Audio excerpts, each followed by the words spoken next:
And in our main topic today here on Mastering Dungeons, we are talking to not one, but two players in the Wizards of the Coast world. We are talking with Brian and Zac. So first of all, thank you for coming on the show. And I'm going to let you introduce yourselves. And what I'd love you to do is first tell us about yourself as a gamer and sort of your path in the industry, and then specifically what you do at Wizards of the Coast. I'm going to nominate Brian to go first. Hey, everybody. I'm Brian. I am the executive producer on D&D Beyond. I've been at Wizards for a bit over 10 years now.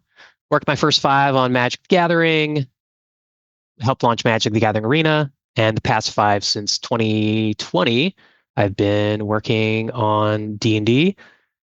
Joined the D&D Beyond team later last year, just I think a little bit before Zac joined the team. I think I have Zac beat by a few weeks. And before that, I was on the franchise business side of things for D&D. But, like my origin story, like many of you, I was a nerd growing up.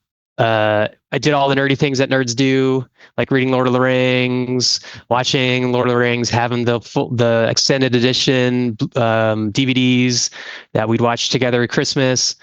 And started playing Magic the Gathering in 1999. Mercadian Masks was my set of choice. I thought it was a cool set ever. Apparently it's a very weak set, but it still has my heart.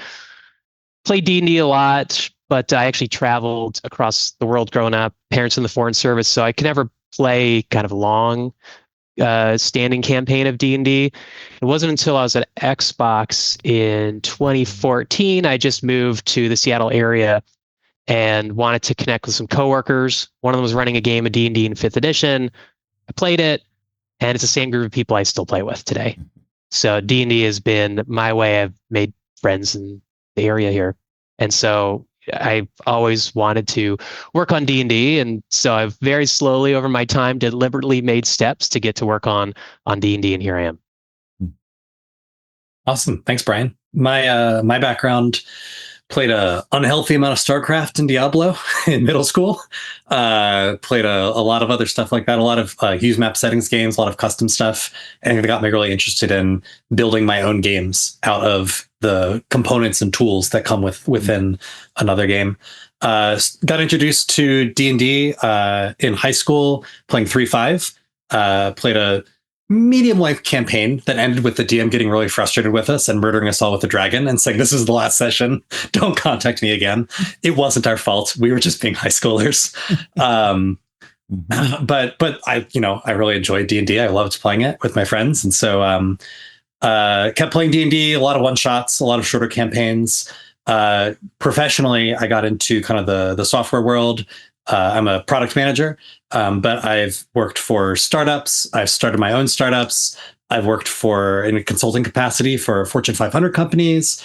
I was an employee at the federal government for a while, helping them with big technology projects. And I've just, my background is really as a generalist. I've worked on big companies, small companies, everywhere in between.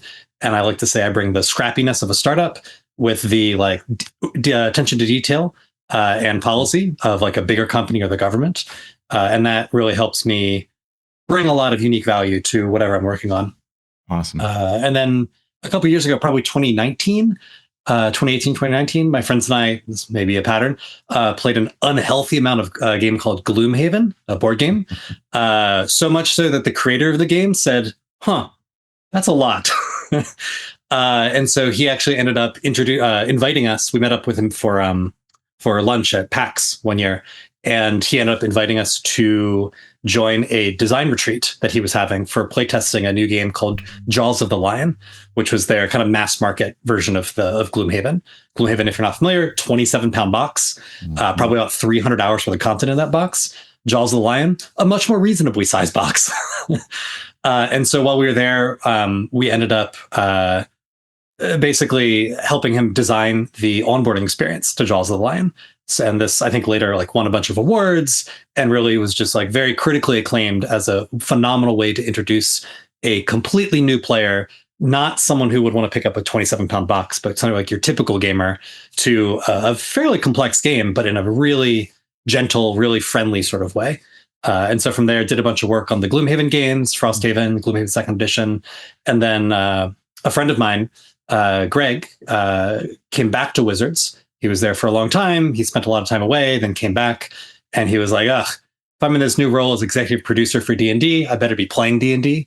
So he brought me and a couple other friends into kind of a weekly game. And then I kept giving him feedback on Maps, which was our VTT product. And finally, he just sent me a link to a job posting, which was a principal technical product manager for Maps. And I said, "It's not what I meant." And now I'm here. Look what you did. So now I'm here as the product manager for Maps and trying to help bring our VTT to more people and add more features and help it just be one of the best ways to play D&D with your friends. Awesome. Wow. I point out Jaws of the Lion as what you said is a great introductory product for a super complex game. I tried to get people to play Gloomhaven with me and they wouldn't. And I pulled out Jaws of the Lion and they're like, "Oh yeah." And it was just such a great product. So tip of the hat to you for your contributions to that, because that's great. Sorry, getting off topic. Teos, take it away. Well, I am curious about, we've heard a bit about what you do sort of title wise, but I think a lot of folks don't understand how Wizards and D&D is structured. Plus it changes over time. So, let me start big and then I want to hear kind of how you fit into it. But is D&D Beyond a part of the same group as the D&D design team? Are you both separate under under Wizards? Are you pillars? Like, how does the organization work, and then how do you fit within your area of D&D Beyond? Yeah, so Dan Ayub is the head of all of D&D. That includes all the video game studios working on D&D, D&D Beyond, and the TTRPG studio. I report to Dan Ayub. Under me is the whole D&D Beyond team, which is really kind of a tripod setup. So we have our engineering team, we have our product team, which Zac is a part of, and we have our UX and design team. Within Dan Ayub's whole org of D&D. We then also have a little pod, which is D&D plus or D&D Beyond plus the TTRPG team. We feel strongly about keeping this team really close together. Previous to this, I was working very closely with the TTRPG studio on the franchise and strategy side of things. In fact, I was sort of the precursor to a product architect before Greg, Billsland, and Laura joined. So I was helping to right-size some of that roadmap before the two of them took that on and have made even greater improvements to it. So we work really closely together. We're talking pretty much almost daily to keep kind of D&D Beyond and the TTRPG studio very much in sync. Cool. That's great. And then how is D&D Beyond itself organized? And maybe like as part of that explanation, like when something is Maps or something is a part of D&D Beyond, is that one team? Yes. So all of D&D Beyond reports into me. Like I said, it's in this tripod format. So there is the engineering team, there's a product team, and then there's UX design team. So Zac is part of the product team. The product team is really the team that is making decisions on what are we doing? What are we building? What are the requirements of this thing? What does product line need to look like? The engineering team is in charge of implementing the how on top of the what. So here's how we're going to design the systems. Here's how we're going to make sure it's operating. And then the UX design team is in charge of the how in terms of the look and feel of this whole experience. And so really a lot of the ideation starts from the product team. So people like Zac, who's the product lead for all of Maps, the ideation starts with Zac, and then Zac partners really closely with the engineering team. And I realize I'm just putting words in Zac's mouth for how he can describe his job better than me. So I will let Zac continue from there. You're the boss. But no, seriously. Brian's right. The only thing I'd add to that is within the tripod of product design and engineering, we also have, we don't use this term, but I like to think about it as squads. So we have a team of engineers. And then I'm embedded in that team. And eventually we're hoping to have a designer embedded in that team as well. And we are all, I'm going to say 85 to 90% focused on Maps. There's a few other things that we're responsible for that aren't strictly Maps, but generally we're the Maps team. And so we've got dedicated people who are focused on Maps. We've got dedicated people who are focused on the character sheet, the character service, and all the things that touch that. We've got a dedicated team for like platform tools that we'll talk about later for the mobile app. And so we have these teams who are dedicated to like a domain area. That way we build a lot of expertise, build a lot of familiarity. There's not a lot of context switching between like platforms and stacks and everything else. And we all work very, very closely together. I really think of us as a single maps team, not product and design and engineering that happen to be working together. That's awesome. How do you all choose the course that you're going to go on and have all these different teams focus on? Like, it's got to be really hard to, like, I was looking at the changelog and you've just announced tons of partner updates where you took partner 2014 5e subclasses and now they're available when you make a 2024 classes versus before they weren't. And that's super important to some people, but you've got to balance that against your rebuild project, which we'll talk about, or new functionality. How are you making all those choices and working with as many people to come up with that? So it starts with having a intent of what do we as a team want to deliver? Why do we exist? And it's easy to have an initial intent as a team, which is our intent is to make it easier to play D&D together. What takes a little bit longer to do, and that's really what we're working on now, is turning that intent into coherent actions that are part of a mission. So that's honestly what's still evolving. I really believe in fully understanding the team, understanding our strengths, understanding what our players want, and just evolving that mission and coherent action. But to your question about how are we making choices about what we focus on, we start from there, is how are we making it easier to play D&D now? And then we have a variety of teams that are all specialized in certain areas like Zac discussed. So to that example, the team that just recently took all of these subclass options from other publishers and brought them to the 2024 core rules. That's a team that we call our lore keepers. They're a awesome, highly efficient team at delivering all of the content that you get to play across the products that D&D releases, that other publishers release. So honestly, that desire to make that change came out of something that when I see it's a thing that grinds my gears, which is I saw people, they bought like something like Obojima or something from Darrington Press, and they didn't see it in their character builder, and they said, I don't get it. What am I doing wrong?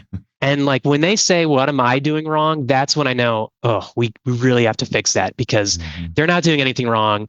The systems and tools aren't delivering that for them. So I actually see that as that was really important to me and a few others on the team to fix that thing, because it was not making it easier.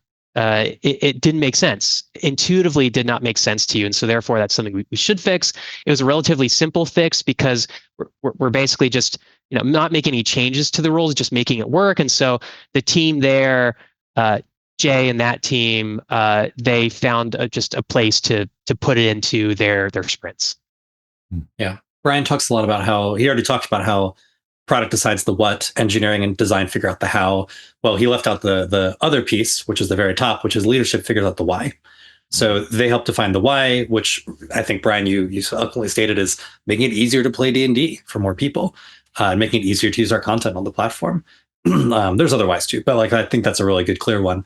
And then that trickles down to my level, where we're like, great, what do we want to do to make that happen? And then design and engineering figure out, great, how do we make that happen? And so what I do every day is go listen to the community, go talk to the community. I'm on Reddit every day. I'm on our Discord every day. I'm on a couple other Discord servers as well that aren't owned by Wizards of the Coast, trying to get really diverse feedback from lots of different places. And I'm just looking to pattern match, right? Like there are so many opportunities that we have, an infinite amount of opportunities we have. And, to your point, like, how do you decide which to focus on? And so for us, it's a lot of balancing what is going to provide the most impact to the most people, and then also the kind of level of effort here. So I've been trying to find a balance of really impactful, really big new stuff, all the stuff you see in the roadmap that we released a week ago, 2 weeks ago, with stuff we find in the couch cushions, right? the really small stuff, but like, this was like a one-line change, but like, it makes something a little bit better. It shaves off a sharp corner, a sharp UX experience corner, and those things are worth it too, because I use the phrase "death by 1,000 paper cuts" a lot. If there's a paper cut, it's like, oh, that that's a shame. That hurts a little bit. But if you have 1,000 of them, that's really bad. And I want to make sure that we are balancing like the really incredible, awesome new stuff that we have envisioned with healing some of these paper cuts, so there's not so many. And you can't go all in either category, but you got to find that balance. Speaking of a death by 1,000 paper cuts. Oh, no. In your communication, you have said that at some point there needs to be a rebuild. Because those 1,000 paper cuts do add up. And sometimes the only way to fix it is by digging deep. So could you talk about why D&D Beyond needs to be rebuilt, and how does that impact you, and how will it impact the users? I mean, you said it best. The current backend is the source of all of our paper cuts. So the interesting thing is to give a little bit of the origin story of our current backend. So D&D Beyond was created under Curse Media. They actually built their current backend, which we lovingly call internally Waterdeep. They built that on top of something called Cobalt, which Curse and others used to basically run fan sites. And it was a tech that made the most sense at the time. Well, I'll say on top of that is the team did a really good job of basically delivering to the specs of 5th edition at the time in 2017, and delivering 5th edition inside the rules. 5th edition has just evolved since then. Like, you could call maybe Xanthar's at that point. Definitely Tasha's was that point of massive evolution. Obviously, the new core rulebooks were a great point of massive evolution. So it's just evolved beyond what the team before 2017 thought of what the system needed to deliver. And so that is why there's all of these long-standing things that we just can't support very well in our current backend. There are things like Eldritch Invocations, like certain magic items not doing an action automated as you'd expect it to do. The list goes on. I think I even gave like the start of a bulleted list in my AMA to folks, but I will say when I asked somebody on the team, Jay, to give me like the top list, quickly got to like 100+ items that we can make better if we just have the new game platform that has, really a little bit of a different look at these more modular distributed systems where rules are just more open and can be stacked on top of each other more easily. And we just really need to do that so that first we can deliver all of the rules on our platform in the way that players want to use them in their character sheet and their character builder and the rest of the tools. And then also for all the content we can possibly dream of for the next decade, we just want to continue to solve all that. And so this is a process that is going to take a while. What I love is the team has really thought about how can we deliver these individual systems over time so that we start to give value to players more quickly, because a backend rebuild can take years sometimes. But so the way that we've, I think, decided how we can start to deliver value to players more quickly, I think is great. But, going through these systems to the most impactful, which is rules and character builder and character sheets, to less impactful over time, it is going to be a long-term project.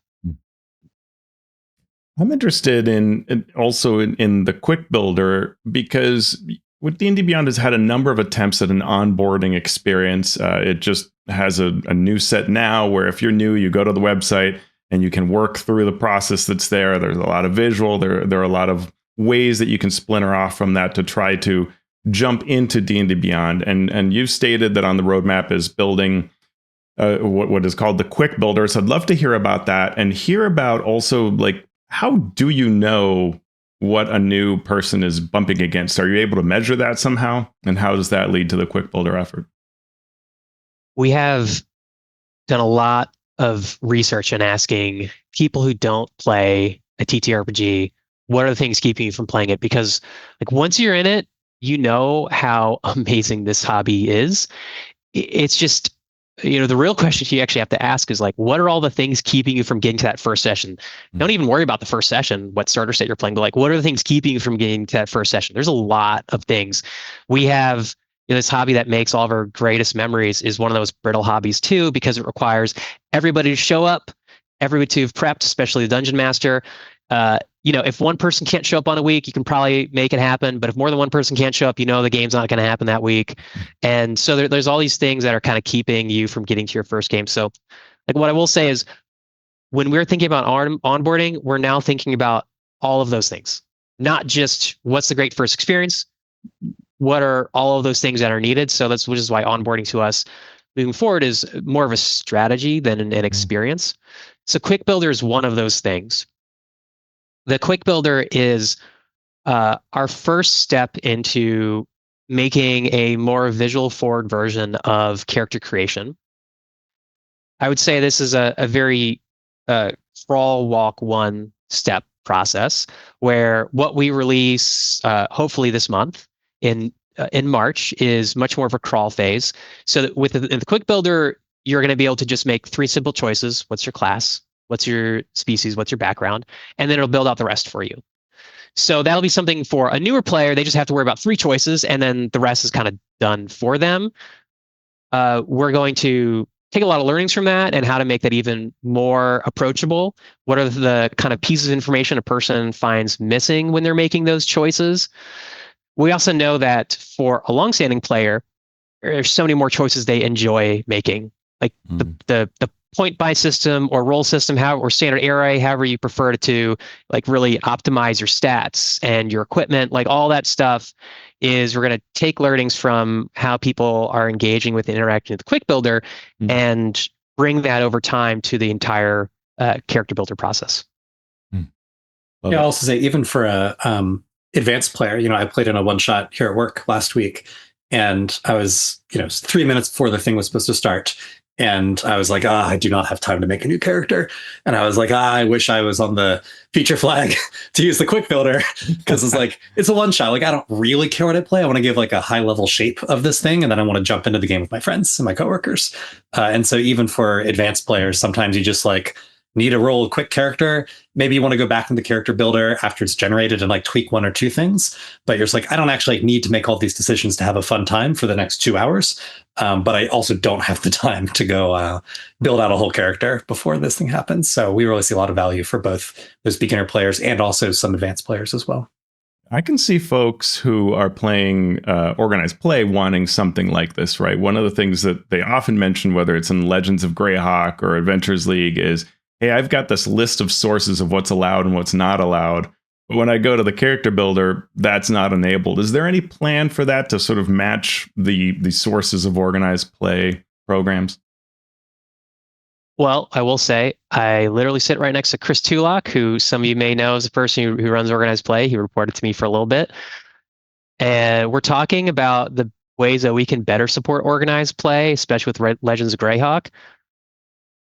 It's probably going to take some time. The rebuild is our biggest effort right now. We also want to know like really what do organizers and stores and players want to get out of D&D Beyond for organized play. So, I mean, to answer the question, yeah, eventually, but I don't have a timeline. Well, and I liked your comment, Zac, when it comes to maps and dungeon master tools, where you said, and this was mentioned a lot and talked about a lot on our Discord as well, that your goal was to make more of a Honda Accord and not an F-16. And I'd love to hear more about that approach towards maps and dungeon master tools, which I think maybe carries into other areas of how you look at D&D Beyond itself. But sure, of course. So I've heard Brian say this a bunch, and I just absolutely love it.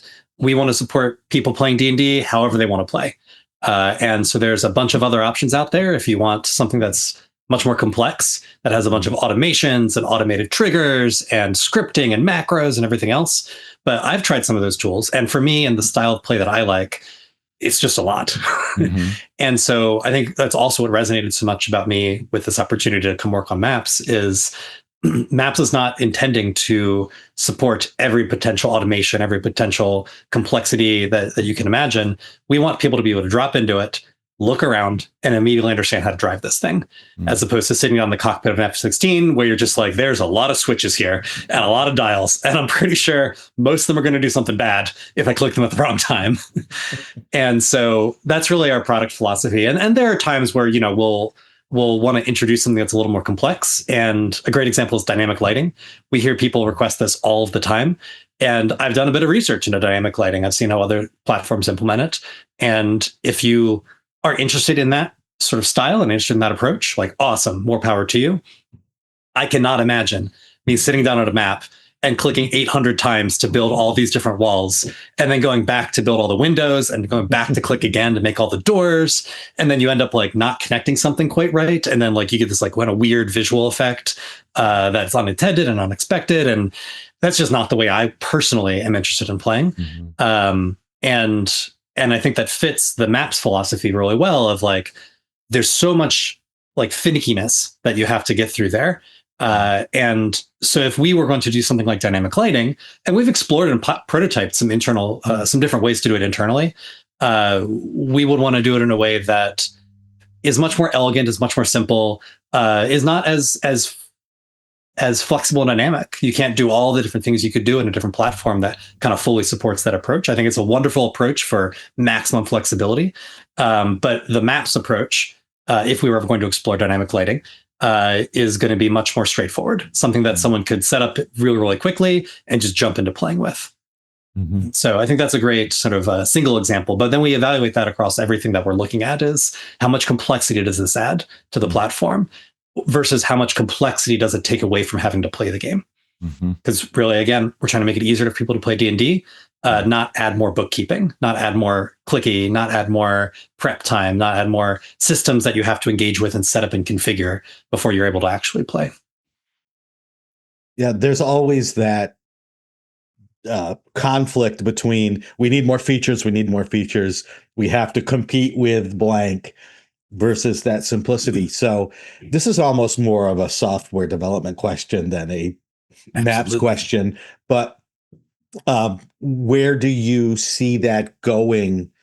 Do you see it at some point maybe splitting off, where there's a light version and a more complex version? Or are you really going to try to keep it so that people like me can get a map up there and being used in 3 minutes or less? Look, there's so many things we want to do that still fit within that scope of simplicity and of straightforwardness and that Honda Accord sort of philosophy. We've got many, many, many years worth of things that we can do there. So right now there's no plans. I can't speak for the far future, but right now there's no plans, no discussion of splitting off and having like a maps heavy and a maps light. Right now, we're just focused on maps, and we're focused on making it a phenomenal place to play D&D for everyone, but especially for people who are looking to focus on the playing side of D&D and spend a little less time like prepping and setting things up. And I think there's power in being able to say you can always make it easier, and just and sticking with that. Yeah, absolutely. Do you want to share some of the recent tools you've released and the tools you've announced that you're sharing for those folks who haven't heard of that news?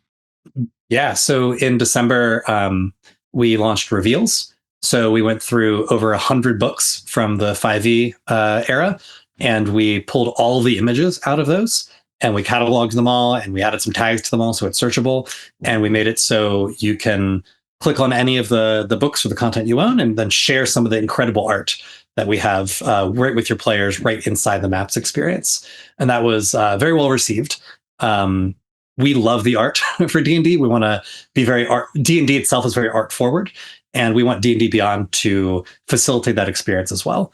And so we saw some great feedback and suggestions, one of which was doing that for monsters as well, and monster art. So in early February, looking at my calendar over here, in early February, we released monster reveals. So now you can click on a monster token. We added a new little icon to the little menu tray there. And with a single click of a button, you can show people the full-size monster art. And this is another, 4,000 or 5,000 images that are now available to people, whatever assets you have access to, you're entitled to. And that was really awesome. And we've got a couple more phases of reveals too. People are like, I'd love to be able to bookmark these things so I can like pull them up for my, my upcoming session and prep them. Yes, absolutely. The stuff we've released for real so far is the infrastructure and kind of the first 1 or 2 stages of that. And there's a lot more we want to do, including ways to do that. So that's honestly what I've been most excited about is the monster reveals. It completely changed the way that we play our games internally. We use it 6 or 7 times a session, and it works for character art, avatars as well, which is really fun as well. So it just brings so much art to the game in such an easy 1-2 click sort of approach. So it's been very exciting. We just released shared dice and dice on maps, which has been a project long time in the making. It turns out it was not a simple project to move the technology over from the character sheet to maps. And then we had to do a little bit of reinventing physics to be able to sync up the dice rolls across. So now when you roll your dice on your screen, whether it's the character sheet or on maps, everyone else sees the exact same dice roll, or sees the same result for the same dice roll at the exact same time you do. We don't wait for you to see your result and then go re-roll the dice on their screens. You hit roll, everyone sees dice roll across the screen at the same time, and everyone sees the result at the same time. So we really wanted to recreate that shared social experience of a physical table where everyone sees the same dice roll at the same time and sees the result and gets super excited when it's a 20 or gets really disappointed when it's 1 or anywhere in between. And so that's been really exciting too. There's a lot of cool stuff we have coming too. Touching back on the previous question, people have asked about being able to make your tokens larger or smaller. People have asked about of course now I'm gonna blank. People have asked about a bunch of different options. I can ask you one question, which is I know that please. Folks, I was glad to hear your description because I wasn't familiar with how the reveal art works.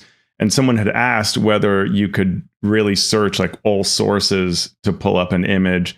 And then they had asked about sort of, I think they were meaning the avatar art that you use, like your character builder sheet art, whether that effort leads to having more art available as a default for your character as well. Yeah. So that is the thing. I just looked at my roadmap real quick. Sorry for blanking right there. Custom avatar art or custom token art is another one. Being able to upload your own art for a monster and replace it without having to go create a whole homebrew creature. You're just like, I just want to put a hat on this bad guy. And so being able to upload your own custom art there. Those are all things on the much smaller side that we're looking at introducing, both as part of our effort to be more art forward, especially on maps, as well as our effort to, address some of those common wish list items, common paper cuts. But to your question earlier about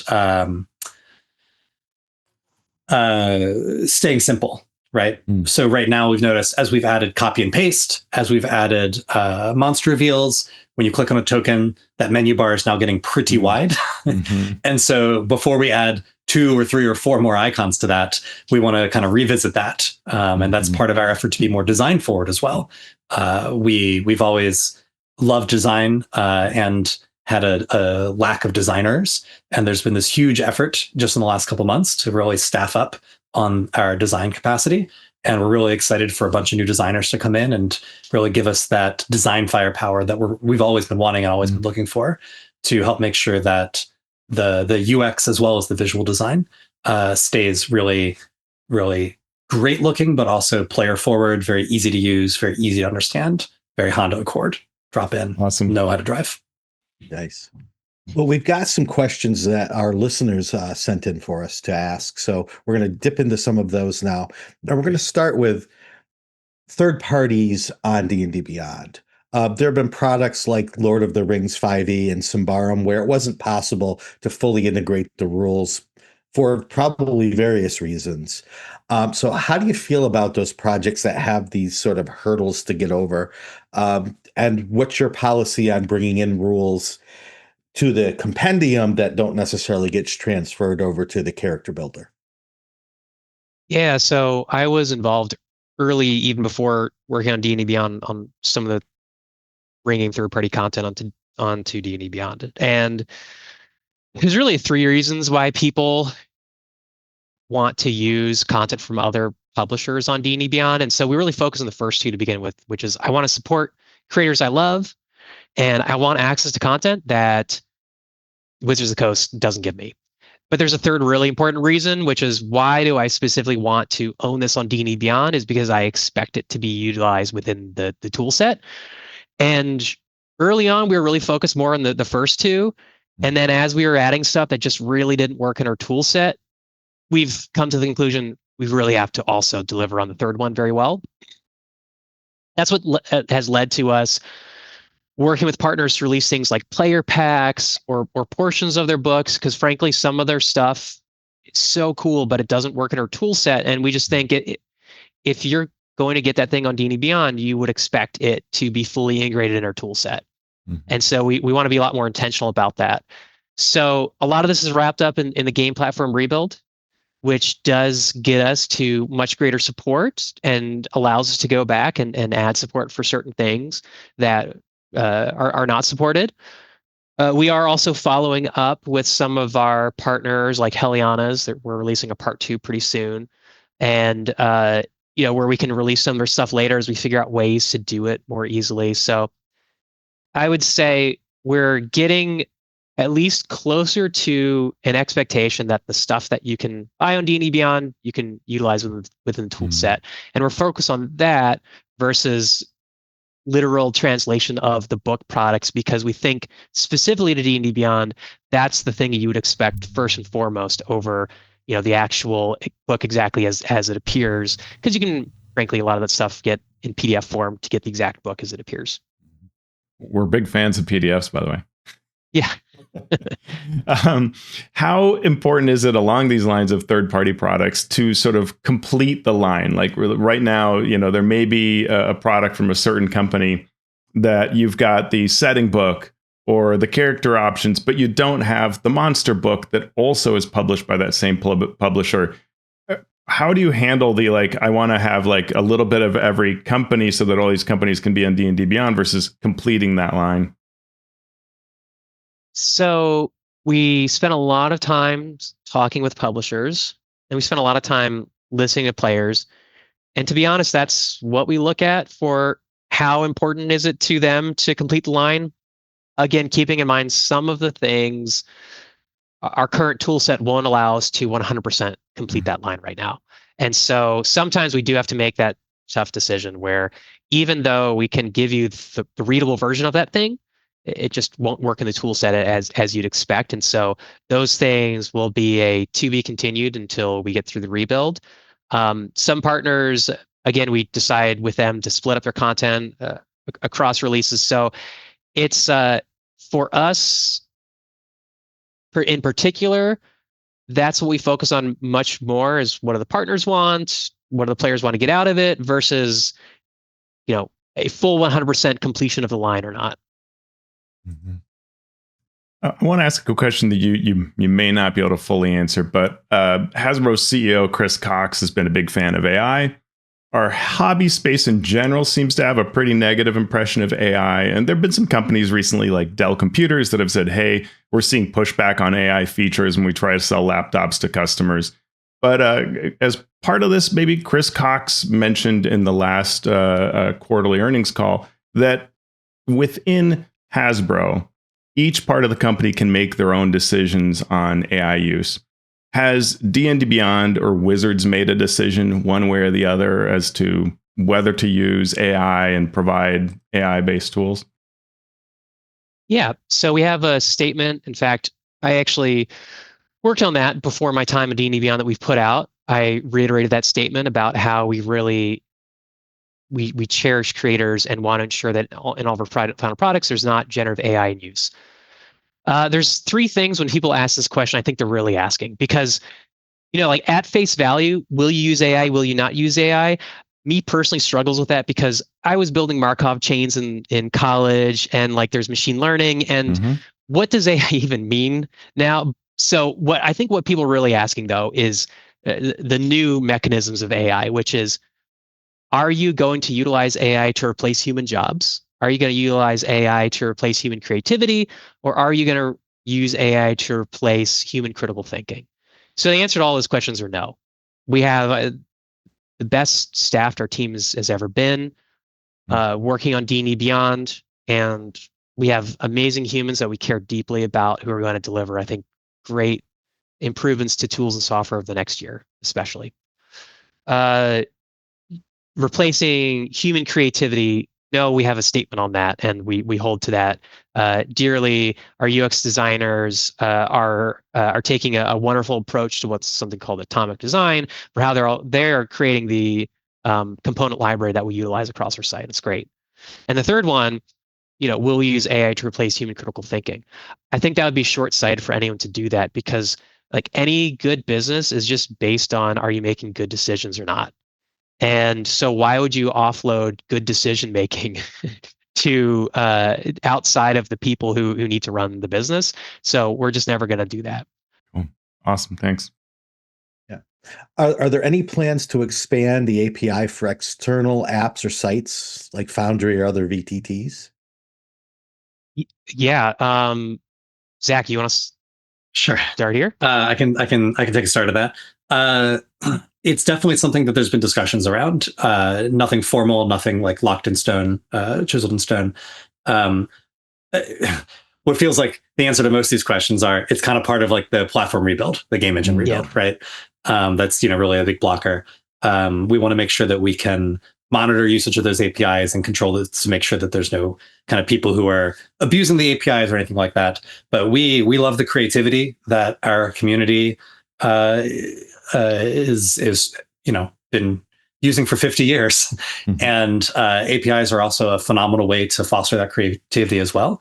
And so it's definitely something we're looking at, how we can make accessible to people and when we can make accessible to people and what we can allow there, to not also threaten the stability of the rest of the platform, which is something that we obviously have to protect as well.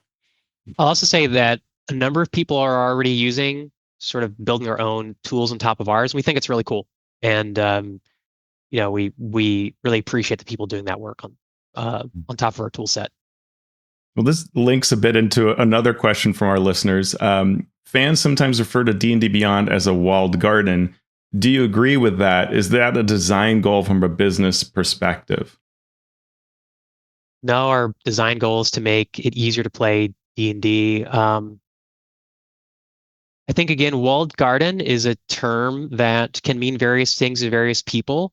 We've really tried to embrace creativity on our platform, letting people build on top of our tool set, not officially, but one little fun fact: our homebrewing tools are built on top of actually how the tool looks like to our internal folks when they make stuff. When they are developing content, it was built on top of that foundation. So we actually kind of expose our own content creation tools for homebrewing.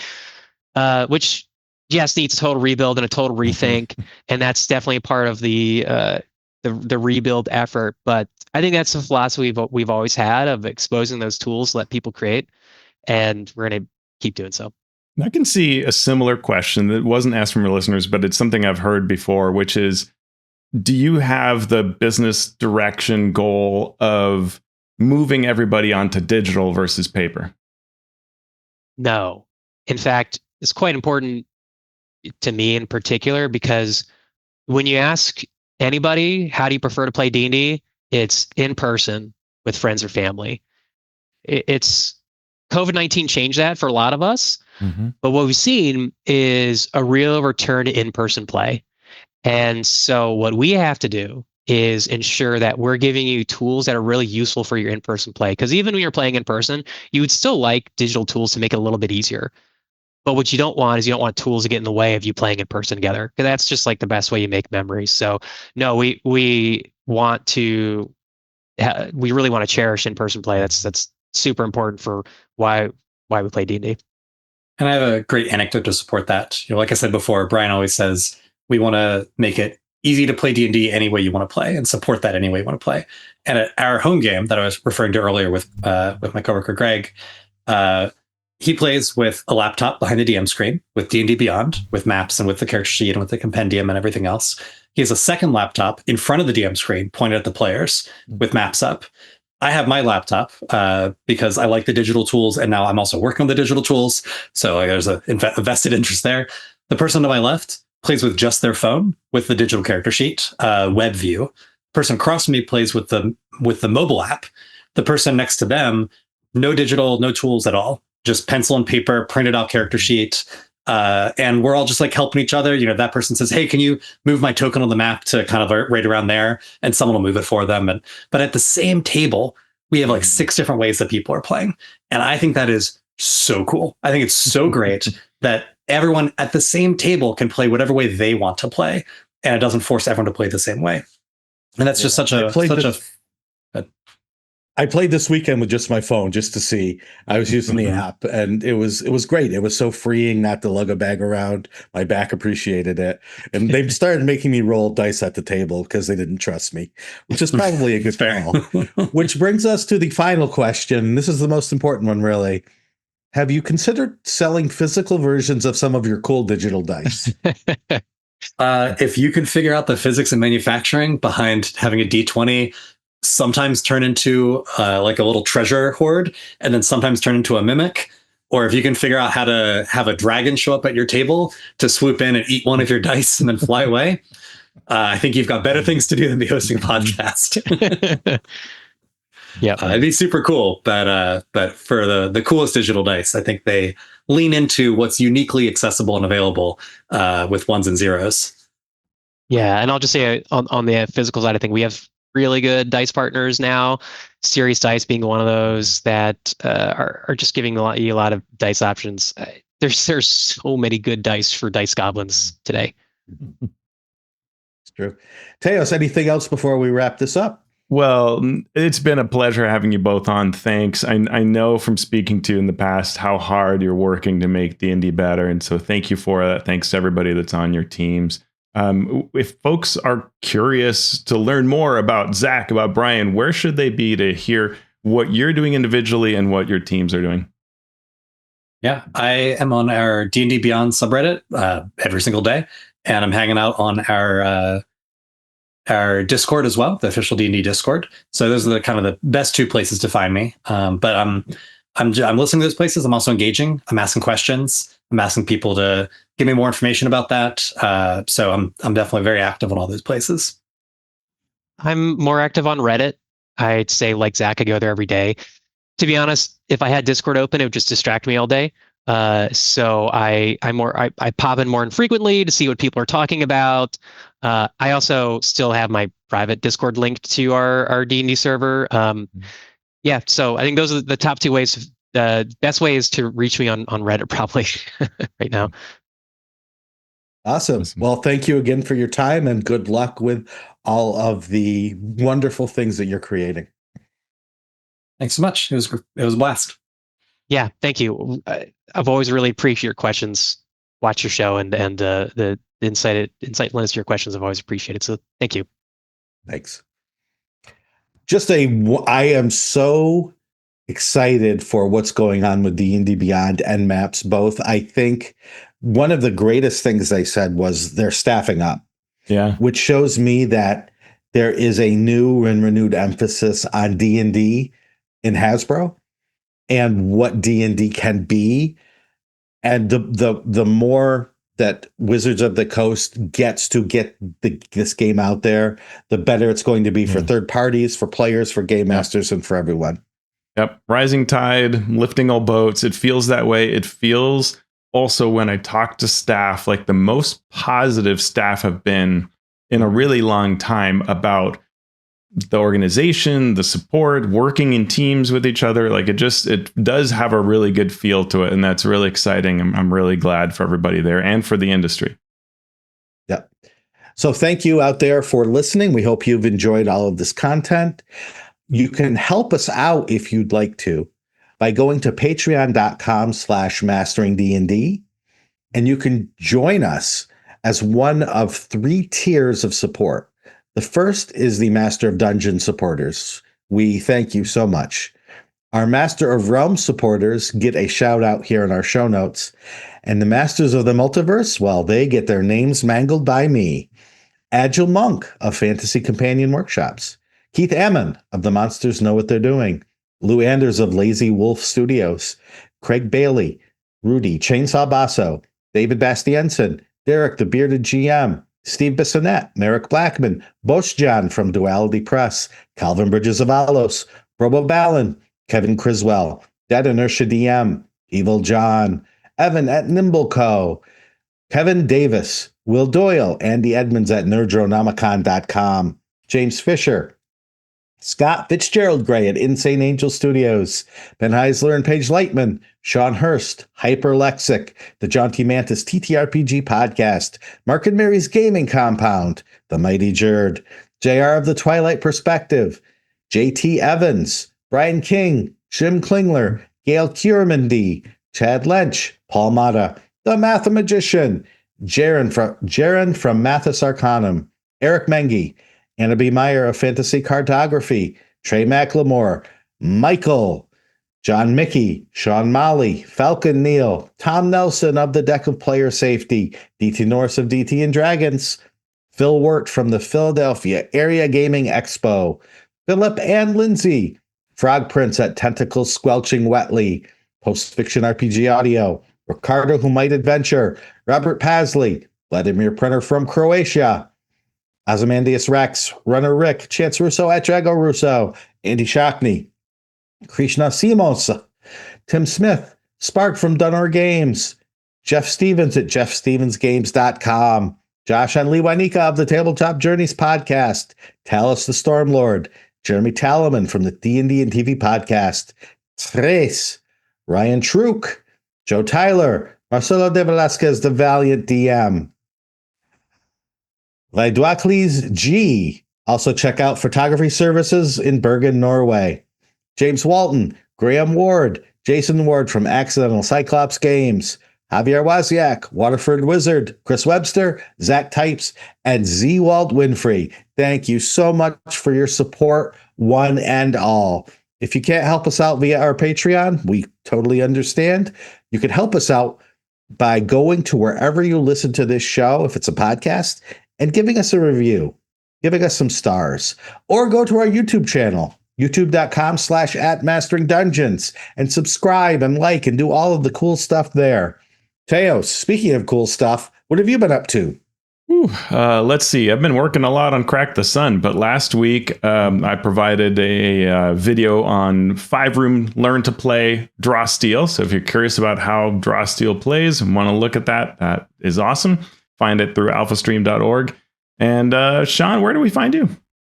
You find me on all the socials at Shawn Merwin, or you can find the podcast on the socials at Mastering D&D. So we have learned more about D&D Beyond. We've learned more about maps. What are we going to do now?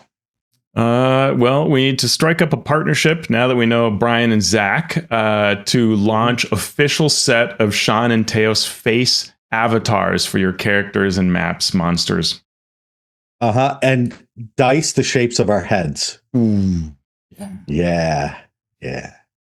Crooked.